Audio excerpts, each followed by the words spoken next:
अस्सलाम वालेकुम। आप देख रहे हैं पीए न्यूज एचडी और मैं हूं आपके होस्ट सादिया बतूल। शामिल करते हैं आज की अहम खबरें। रिपोर्ट पेश करते हैं सेठ जीशान से। सोशल मीडिया सार्फिन ने भारतीय फिल्म के हालिया गाने पे पाकिस्तानी ड्रामे मन्नत मुराद के मशहूर गाने से मुशाबहत का इल्जाम लगा दिया। बॉलीवुड की नई फिल्म परम सुंदरी का गाना डेंजर रिलीज होते ही सोशल मीडिया पे तनकीद की जद में आ गया है।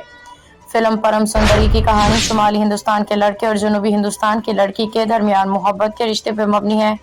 यह फिल्म 29 अगस्त 2025 को सिनेमा घरों में रिलीज होने वाली है। फिल्म के रिलीज होने वाले गाने डेंजर की मौसीकी और स्टाइल को पाकिस्तानी ड्रामे मन्नत मुराद के मशहूर गाने लाल सूट के साथ मुआवजा किया जा रहा है। डेंजर में अदाकारा जाह्नवी कपूर और अदाकार सिद्धार्थ मल्होत्रा ने परफॉर्म किया है। पाकिस्तानी गाना लाल सूट शादी पे मबनी एक मशहूर गाना है जिसमें इकरा अजीज, तलहा जहूर और राबिया कुलसुम जैसी मशहूर शख्सियात ने रक्स किया था। सार्फिन का कहना है कि जियो टीवी पे नश्र होने वाले ड्रामा सीरियल मन्नत मुराद की टाइटल ट्रैक लाल सूट से भारतीय गाना काफी हद तक मुशाबहत रखता है। न्यूज स्टूडियो से अब तक के लिए इतना ही। मजीद खबरों और अपडेट्स के लिए देखते रहिए पीए न्यूज एचडी।